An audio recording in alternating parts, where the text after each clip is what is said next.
नमस्कार दोस्तों, हम लेकर आ चुके हैं आप लोगों के लिए 10 मिनट में सुबह की ताज़ा और बड़ी ख़बरें हैं। बताएंगे दोस्तों आज देश और दुनिया से क्या बड़ी ख़बरें निकल कर सामने आ रही हैं। लेकिन उससे पहले अगर आपने अब तक हमारे चैनल को सब्सक्राइब नहीं किया है, जल्दी से कर लीजिए। पास में एक घंटी आएगी, इसको भी दबाइए ताकि हर वीडियो की अपडेट आप तक पहुँच पाए। बढ़ते हैं सबसे पहली बड़ी खबर की ओर। प्रधानमंत्री नरेंद्र मोदी के ऊपर भड़का विपक्ष, कहा चुनाव आयोग सो रहा है, प्रधानमंत्री खुलेआम हेट स्पीच दे रहे हैं। दरअसल इंडिया गठबंधन ने बीजेपी के ऊपर आरोप लगाया कि प्रधानमंत्री खुलेआम हेट स्पीच का यूज़ कर रहे हैं, लेकिन चुनाव आयोग सो रहा है, कुंभकर्ण की नींद। आपको बता दें प्रधानमंत्री मंत्री की गलतियों की जो लिस्ट है वो चुनाव आयोग को सौंप दी गई है। प्रधानमंत्री नरेंद्र मोदी का विपक्ष के ऊपर जोरदार हमला, कहा कांग्रेस ने सिर्फ इस देश को मुस्लिम लीग बनाने की कोशिश की है। प्रधानमंत्री ने फिर से एक बार अपने बयान को दोहराते हुए कहा कि फिलहाल कांग्रेस सत्ता में आई तो वो ज़्यादा बच्चे वालों को जो है यहाँ पर आपका पैसा छीन कर बांट देगी, आपका सोना। आपको बता दें चले प्रधानमंत्री के इस बयान पर हंगामा भी बचा था। प्रधानमंत्री ने फिर से विपक्ष को निशाने पर ले लिया है। आपको बताते चले भारतीय जनता पार्टी के खिलाफ सड़क पर उतरे अखिलेश यादव। अखिलेश बोले इस बार बीजेपी का सफाया तय है, ढोल नगाड़ों से करूंगा विदाई। दरअसल अखिलेश यादव ने प्रधानमंत्री को लपेटे में लेते हुए कहा कि फिलहाल 13 चरण का चुनाव फ्लॉप रहा है, सुपर फ्लॉप। अखिलेश ने कहा कि फिलहाल इस देश की जनता जान चुकी है कि बीजेपी सत्ता से जा रही है, इसीलिए देश की जनता ने बीजेपी को वोट नहीं दिया। सबको पता था कि फिलहाल प्रधानमंत्री सिर्फ जुमलेबाजी करते हैं। आपको बताते चले दोस्तों तेजस्वी यादव ने चाचा नीतीश पर बोला बड़ा हमला, कहा फिलहाल चाचा जी मुद्दों की बात करिए, बच्चों की बात मत करिए, ये चुनाव मुद्दों का है, बच्चों का नहीं। दरअसल आपको बताते चले नीतीश कुमार ने 17 बच्चों की बात कही थी और उन्होंने कहा था कि इतने बच्चे कोई पैदा करता है क्या। और लालू प्रसाद यादव पर फिर से निजी हमला बोला था, जिसको लेकर अब तेजस्वी यादव ने भड़ास निकाली है। तेजस्वी ने कहा है कि फिलहाल वो हमारे चाचा हैं, कुछ भी कहें लेकिन वो मुद्दों की बात करें, क्योंकि ये चुनाव मुद्दों का है, ना कि जो है यहाँ पर इन सब चीज़ों का। आपको बता दें चले दोस्तों गृह मंत्री अमित शाह का राहुल गांधी के ऊपर बड़ा हमला, कहा राहुल गांधी इंडिया में कम विदेशों में ज़्यादा घूमते, उन्हें इंडिया के बारे में कुछ नहीं पता है। दरअसल आपको बताते चले गृह मंत्री अमित शाह ने राहुल गांधी को लपेटे में ले लिया। गृह मंत्री अमित शाह ने राहुल गांधी के ऊपर हमला बोलते हुए कहा कि राहुल गांधी विदेशों में घूमते रहते हैं, उन्हें इंडिया के बारे में कुछ नहीं पता है।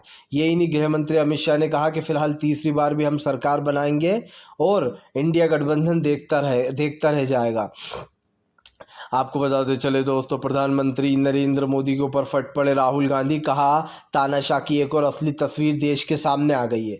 दरअसल आपको बताते चले बीते दिन गुजरात में निर्विरोध बीजेपी के कैंडिडेट की जीत हो गई, जिसके बाद आपको बताते चले राहुल गांधी ने जमकर हमला बोला। राहुल गांधी ने कहा विपक्ष के तमाम नेताओं को डरा धमका देना और उनको ख़रीद लेना, इस तरीके से चुनाव जीतना यानी कि बाबा साहब अम्बेडकर के संविधान को ख़त्म करना। दरअसल हुआ कुछ यूँ कि गुजरात में बीजेपी के कैंडिडेट खड़े हुए थे, उनके सामने कांग्रेस का जो कैंडिडेट खड़ा हुआ था वो 3 दिन से चुनाव आयोग उसको बुला रहा था, लेकिन वो आए नहीं। बताया जा रहा है उनको बीजेपी ने गायब किया, ऐसा आरोप कांग्रेस लगा रही है। यही नहीं, जो और कैंडिडेट खड़े हुए थे उन सब ने बीजेपी के कैंडिडेट के आगे से अपना नाम वापस ले लिया। इस वजह से निर्विरोध जीत हो गई, जिसको राहुल गांधी ने लोकतंत्र की हत्या बताया है। आपको बता दें चले दोस्तों फिलहाल चुनाव प्रचार में प्रधानमंत्री पर लगे रोक। जी हाँ, अब विपक्ष ने लगाई नई गुहार। दरअसल आपको बता दें चले अब तक इलेक्शन कमीशन ने प्रधानमंत्री के हेट स्पीच पर कोई वो नहीं लिया है, ऐसा आरोप लगा रहा है इंडिया गठबंधन। इंडिया गठबंधन का कहना है कि प्रधानमंत्री नरेंद्र मोदी खुलेआम हेट स्पीच का यूज़ कर रहा है, लेकिन चुनाव आयोग कुंभकर्ण की नींद सो रहा है। उन्होंने कहा कि अगर विपक्ष ये सब कुछ करता तो अब तक उसके ऊपर एक्शन ले लिया गया होता। आपको बताते चले दोस्तों कई लोगों के नामांकन हुए रद्द। बीएसपी, कांग्रेस, एसपी और कई पार्टियों के उम्मीदवारों के नामांकन रद्द हो गए हैं। इसको लेकर आपको बताते चले चुनाव आयोग पहुंच गया है पूरा का पूरा विपक्ष। दरअसल चुनाव की तारीख करीब आ चुकी है और दूसरे चरण का चुनाव सर पर है। ऐसे में कई उम्मीदवारों के नामांकन ही जो है रद्द कर दिए गए हैं चुनाव आयोग की तरफ से, जिसको लेकर आपको बताते चले अब जो विपक्ष है वो चुनाव आयोग वहाँ पहुँच गया है, खास कर एससी यानी कि सुप्रीम कोर्ट। उनका कहना है कि फिलहाल चुनाव आयोग धांधली कर रहा है और जानबूझ के उम्मीदवारों के नामांकन रद्द कर रहा है ताकि हम चुनाव ही नहीं लड़ पाएँ इन लोगों के उम्मीदवार, और कांग्रेस बीजेपी की एक तरफा जीत करवाने की फिराक में है इलेक्शन कमीशन, ऐसा आरोप भी लगाया जा रहा है। आपको बताते चले दोस्तों फिलहाल इस बार जो है यहाँ पर देश के मुसलमानों को प्रधानमंत्री ने खुलेआम धमकी दी है, खुलेआम ललकारा है। ओवैसी का बीजेपी के ऊपर हमला। दरअसल रहनुमाई चीफ असदुद्दीन ओवैसी ने कहा कि जिस तरीके से प्रधानमंत्री अपनी ज़ुबान से मुस्लिमों के ख़िलाफ़ जहर उगल रहे हैं, उससे ये साफ दिखाई देता है कि ये इस देश का वज़ीर आलम नहीं बल्कि इस देश का हिटलर बोल रहा है। ओवैसी ने कहा कि प्रधानमंत्री खुलेआम मुसलमानों के ऊपर हेट स्पीच दे रहा है और इसको वो बहुत ही फ़ख्र समझ रहे होंगे। उन्होंने कहा कि खुलेआम वो कहते हैं कि मुसलमानों को हिंदू बहनों की संपत्तियां छीन के उनका मंगलसूत्र छीन कर बांट दिया जाएगा, जबकि ऐसा कोई सा वादा किसी पार्टी ने नहीं किया। ये सिर्फ बीजेपी लोगों में भरम फैलाने में लग गई है, ऐसा आरोप एएमआई ने लगाया है। आपको बताते चले दोस्तों, फिलहाल एक बार फिर से अरविंद केजरीवाल ने जेल से लिखा पत्र, कहा फिलहाल देश के लिए मेरा पूरा जीवन समर्पित है, अगर मुझे कुछ हो भी गया तो भी मैं जेल काम करता रहूँगा अपने अंतिम समय तक। दरअसल आपको बताते चले, केजरीवाल आरोप लगा रहा है केजरीवाल का परिवार के उनकी जान को जेल में ख़तरा है, उनको मारने की साजिश की जा रही है। केजरीवाल के सपोर्ट में पूरा इंडिया गठबंधन भी है और वो भी केजरीवाल को सपोर्ट कर रहा है।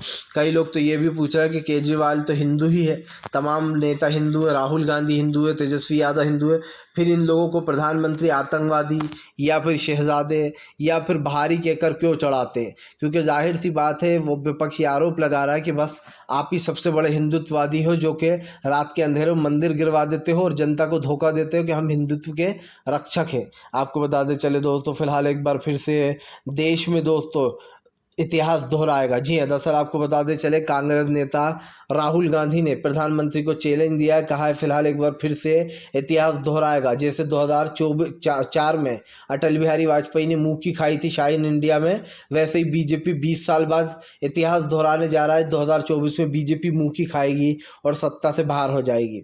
आपको बता दें, दरअसल 20 साल का फ़र्क है, लेकिन जो 4-4 है उसका कांग्रेस फ़ायदा उठा रही, कह रही 2004 और 2024 यानी कि 20 साल बाद कांग्रेस ने भविष्यवाणी कर दी है कि बीजेपी सत्ता से बाहर जाने वाली है। आपको बताते चले दोस्तों, फिलहाल नीतीश कुमार का विपक्ष के ऊपर बड़ा हमला। नीतीश कुमार बोले इंडिया गठबंधन हमने बनाया था और हम कह रहे हैं कि फ़िलहाल ये गठबंधन ज़्यादा दिन तक चलने वाला नहीं है। नीतीश कुमार ने अब इंडिया गठबंधन पर निशाना साधा और कहा कि फ़िलहाल ये सब लोग एकजुट हो गए नरेंद्र मोदी को हराने के लिए। आपको बताते चले, हालांकि एनडीए यानी कि जो बीजेपी है उसमें भी बहुत सारे दल जुड़े हुए हैं, लेकिन जो बड़े बड़ी पार्टियों के सीएम हैं, जो बड़े बड़े पार्टियां हैं, वो सब इंडिया गठबंधन के साथ है, क्योंकि इन सब पर छापे पड़ते हैं और इसको लेकर विपक्ष भड़का हुआ है। इसीलिए वो नरेंद्र मोदी की पर यह आरोप लगाता रहता है कि फ़िलहाल जो तमाम ये कार्रवाइयाँ होती हैं, ये सिर्फ़ और सिर्फ एक चालबाजी है और कुछ नहीं। आपको बताते चले दोस्तों, फिलहाल भारतीय जनता पार्टी और दोस्तों कांग्रेस में छिड़ी सीधी जंग। दरअसल आपको बताते चले, कांग्रेस ने अपने उम्मीदवारों की लिस्ट सूची जारी की है, जिसमें मध्य प्रदेश में इस बार बड़ा खेल करने की तैयारी में दिख रही है कांग्रेस। आपको बताते चले, अब दूसरे चरण का चुनाव सर पर है, पहले चरण का चुनाव हो चुका है। बताया जा रहा है कि फ़िलहाल ज़्यादा से ज़्यादा टाइम दिया जा रहा है। दरअसल इस पर आरोप भी लगाया जा रहा है कि बीजेपी को अच्छे से प्रचार करने के लिए खूब टाइम दिया है चुनाव आयोग ने, कि वो अपने हेलीकॉप्टरों का यूज़ कर सकें और अच्छे से चुनाव प्रचार में जुटे रहें। इसको लेकर आरोप भी लगाए गए टीएमसी की तरफ से भी। एक बार फिर से दिखाई दे रहा है कि देश में इंडिया गठबंधन वर्सेस एनडीए जो है वो अब चरम पर पहुंच चुका है और कहीं ना कहीं इंडिया गठबंधन और एनडीए दोनों ही मजबूत दिखाई दे रहा है। आपको बताते चले दोस्तों, फिलहाल प्रधानमंत्री नरेंद्र मोदी के ऊपर भड़क गए कन्हैया कुमार बोले इस देश का प्रधानमंत्री चुनाव के अंत तक यही करेगा। दरअसल कन्हैया कुमार ने आरोप लगाया कि इस देश के प्रधानमंत्री नरेंद्र मोदी चुनाव के अंत तक अब हिंदू मुस्लिम मुद्दे उठाएंगे, क्योंकि उनके पास देश को असली मुद्दे बताने के लिए नहीं है। कन्हैया कुमार ने यह भी आरोप लगाया कि प्रधानमंत्री किस मुंह से बताएं कि उन्होंने 10 साल में देश के लिए क्या किया है। ना बेरोजगारी मिटा पाए, ना देश से गरीबी, बल्कि महंगाई को 10 गुना बढ़ा दिया है और गरीबी चरम पर आ गई है। कन्हैया ने कहा कि बीजेपी अब भटकाने वाली बात करेगी, लेकिन जो लोग जनता के सेवक है, जो लोग